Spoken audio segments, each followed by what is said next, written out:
So rero abagore batoya mu ruhura banini ndetse n'abanini tuzabagaruka nabo tuvuge defo zabo cyangwa se nkuko tuvuze ku batoya. Imana rero ikomeze baturindire. Bye. Ndabaramukije cyane rero kandi nizeye ko mukomeje kumera neza cyane. Tugiye kurebera hamwe rero ku mpamvu zigiye zigaruka cyangwa se ku mpamvu zigenda zigaragara ko abagore batoya bagenda bafuhira abagore banini.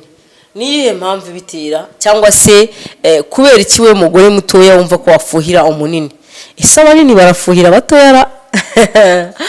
Reka turebe rero kandi nkwibutse gukora subscribe kugira ngo ujye ukomeza ukurikirane izi nyigisho zacu kugira ngo niba dushyizeho video tuyaploadinze tubona notification.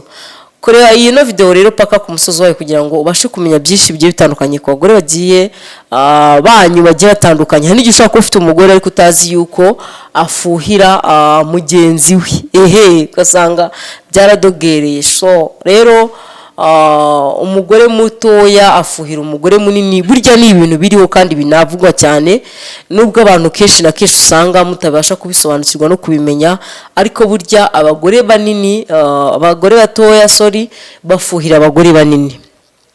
Ariko ndagira ngo ubwize ukuri ko impamvu ya mbere ituma umugore mutoya afuhira umugore munini burya physically inyuma nyine ibyo twebwe turebesha amaso, uzareba umugore munini arambara akaberwa, yatambuka ukabona buri wese amwitayeho, wanamureba ukabona koko ni umugore w'umugabo koko uko bikwiye.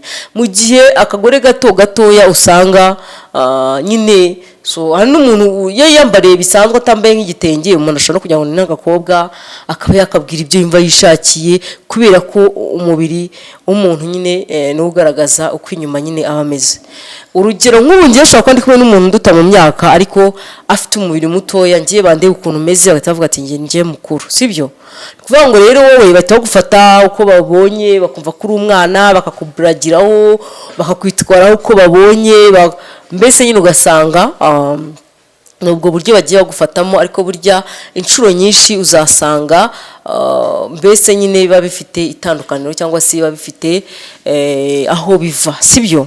So rero abagore banini rero usanga kenshi na kenshi ibyo bintu babirenganiramo kuko umugisha cyangwa se ubunini bwiwe ntabwo ari ubuhitamo, nta nubwo aba ari nawe wahisemo kugira ngo azabe munini, ahubwo burya nuko aba yagize gute, aba ari Imana yamuhaye.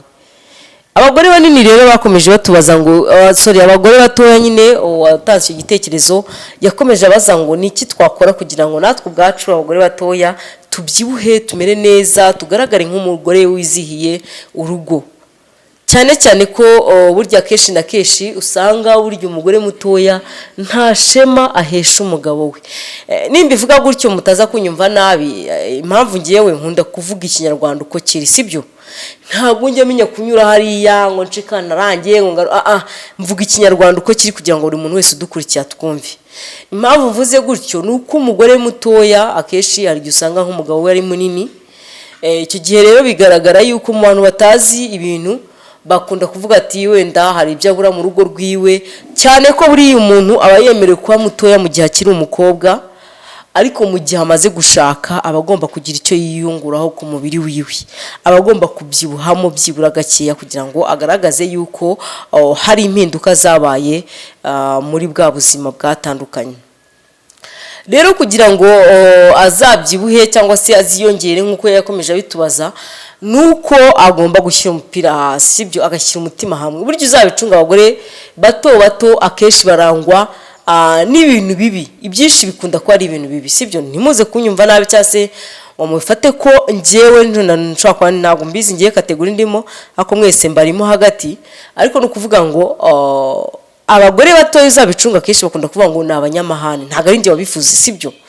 Ntabwo ari njye wabivuze, si njye wabishyizeho, si njye no kunabishyiraho, ariko inshuro nyinshi nubwo bamwe agatukisha bose, ariko bakunda kugira amahane, bakunda kugira impaka zango turwane, bakunda kwiyumva, bakunda guhora bameze gutya.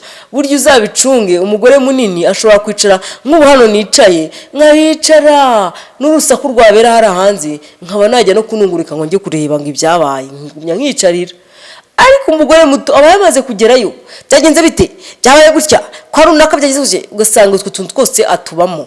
Niyo mpamvu usanga niyo ageze mu rugo rwiwe kugira ngo azashyire umutima hamwe, abyibuhe, atuze, aho umugore w'urugo, aho umugore uhumura urugo, aho umugore w'urugo nyine kabisa, ku buryo usanga nyine niba arangije guteka agiye muri saro aryame cyangwa se arebe televiziyo, ahubwo ugasanga umugore ahise acaho aragenda. Mbese bagira n'imbaraga zidasanzwe, niko nabivuga, abagore batoya. So mu gihe wa wundi munini arangiza kwitekera no kwirira akiryamira, ariko wa wundi yumva yuko yanagira gute, yanasohoka akagenda. So rero uzasanga n'ibyo bintu bikurangwaho, kubyibuha kwawe bizakugora, ndetse bigusaba ko ugomba gutuza. Ibiryo byose uriye, byaba ibya gikene byaba ibya gikire, ugomba kubinyurwa, sibyo kunyurwa, mugomba kwiga kunyurwa. Yego, mugomba kwiga kunyurwa kugira ngo uwukubona abone kunyuzwe, ibyo uriye bikugeremo, ibyo uhawe ubyakire. Ariko umugore mutoya igihe cyose ahora ameze gutya, sibyo, aba ari tayari, mugabo wanjye banza aciye hano akamukurikira. Uzabicunga abo bagore batoya, nibyo nibo abantu bakunda kubigaragarwaho, nta mugore munini upfa gukora ibyo bintu. So rero usanga akenshi iyo nama rero nakugira kugira ngo uzabashe kubyibuha, no kugomba kunyurwa, gutuza, gushima urugo, kwiyubaha, kumva ko ukwiriye kuca bugufi, ukaba umugore w'urugo, ndetse umugore ukunda ugakundwa n'umugabo wishakiye. Impamvu rero abagore batoya bakunda mbese kwibasira abagore banini ni uko umugore munini aba agaragara neza. Umugore munini asohokana n'umugabo ukabona ko ari umugore munini, mugani wa babandi ngo burya aba arimo n'umufarizo, aba arimo na matera. Usanga kenshi na kenshi niyo agiye hasi ukajya hejuru, nta kikuvuna kiba gihari, nuko ni amagufwa kujomba ntaki. So wenda abagore bahorose ntabwo tuvuze yuko byinshi byiza bibabaho, kandi ariko nanone hari n'ibibabaho aribo babyikururiye, sibyo, aribo babyikururiye. Niba uri umugore wiharanira gutuma uhora ushukuye, sibyo, niba uri umugore rwana no kugira ngo nawe ugire akabiri, ugaragare nk'umuntu w'umugore, bikomeze kugaragara nk'umwana. Hariho abantu usanga ngo nkomeze ngo nibera akana, nkomeze ngo nirira abana. Hoya, ntabwo ibyo biguhesheshemo mu rugo rwawe. Umugore munini ni ugaragara mu muhanda ari kumwe n'umugabo we, yakenyera igitenge umugabo yamuguriye, yakenyera ibaza umugabo yamuguriye, batambukana mu muhanda, buri wese akavuga ati dore mama runaka cyangwa se dore umugore wa runaka. Ariko wowe wiyambara agapantaro, n'ubundi akabiri kawe ni ntako, n'ubundi nyine uko byagenda kose uzahora nyine uri uwo mugore, sibyo, nta kizaguhindukaho, nta kintu na kimwe uzakora ngo bigaragare ko hari icyo wahindutse. Bivuze ngo rero buriya umugore akwiriye kumenya yuko uko byagenda kose agomba gutuza, kandi agatuza mu rugo rwiwe akanyurwa. Iyo umugore yanyuzwe, iyo umugore yishimiye urugo, uko waba ungana kose urabyibuha. Ushobora kutabyibuha ngo usature umere nkanjye cyangwa umere nka runaka, ariko urabyibuha, sibyo, kandi ukabyibuha neza ku buryo buri wese abona, akabona ko niba ujya gushaka wari ufite ibiro 40, warangiza akajya kubona ukuntu wageze muri 50, 60, ni ukuri ubona yuko hari itandukaniro ry'ubukobwa n'iry'ubugore. Cyane ko vitamini burya umugabo baziguha, ari amasohoro y'umugabo narababwiye ko ari vitamini. Mu gihe uhabwa zira vitamini, mu gihe urya neza, mu gihe utuza, ushyira umutima hamwe, wumve yuko nta kikwirukansa, nta kigomba gutuma uhangayika, nta kigomba kumva yuko ukwiye kwitwara nk'umuntu, mbese ugomba gukora ibyo wumva wishakiye.